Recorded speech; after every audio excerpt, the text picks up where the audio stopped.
Nous sommes donc jeudi matin, au début du 3e jour du salon APS. Je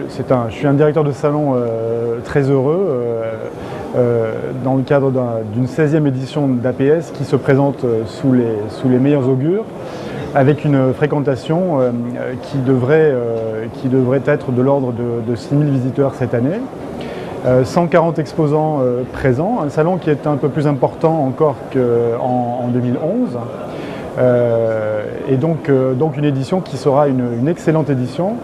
et qui est le reflet d'un marché de la sécurité qui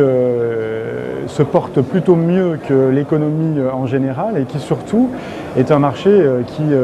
recèle et conserve toujours un fort potentiel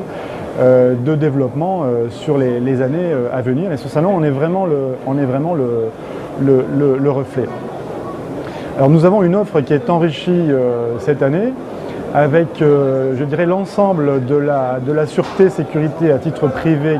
qui est présente. Une offre très riche en vidéosurveillance, en contrôle d'accès, en détection intrusion,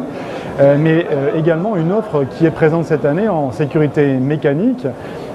avec des spécialistes de la serrure, avec des obstacles physiques, avec des contrôles d'accès physiques, et donc toute l'enveloppe physique qui complète, qui complémente la sécurité électronique qui est largement présente à APS. Ce qui caractérise APS, c'est que c'est véritablement le rendez-vous d'une communauté. Je pense que c'est véritablement ce qui est la marque de fabrique de ce salon, et probablement l'une des raisons principales pour laquelle exposants et visiteurs apprécient cette manifestation. On s'y retrouve avec des gens qui sont au fait de ces métiers, de ces marchés, qui ont des niveaux de compétences élevés et qui ont bien évidemment des projets d'investissement à venir, à court ou moyen terme. Donc c'est un salon qui est vraiment le salon du marché, le salon de la filière,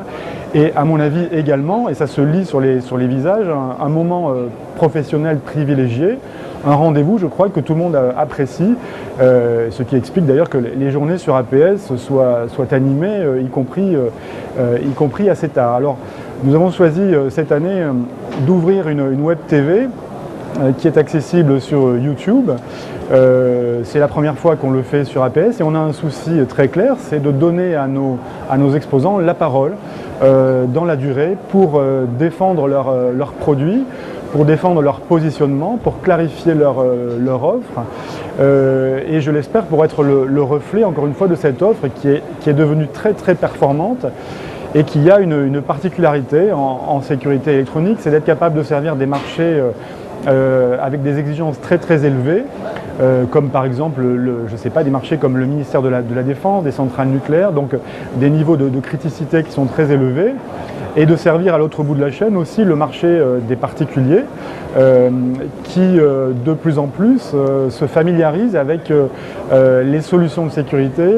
les équipements qui sont mis à disposition et des interfaces de gestion qui leur rappellent de plus en plus leur quotidien et notamment l'utilisation de leurs objets mobiles comme les smartphones. Donc on a cette tendance à la diffusion de la sécurité dans la société qui est aujourd'hui, je pense, un des aspects majeurs du marché de la sécurité. Alors voilà, tous ces aspects-là, on les a retrouvés, on les aura retrouvés cette année sur APS et on pourra les retrouver à travers la trentaine d'interviews qui sont désormais et dès aujourd'hui disponibles sur la web TV APS.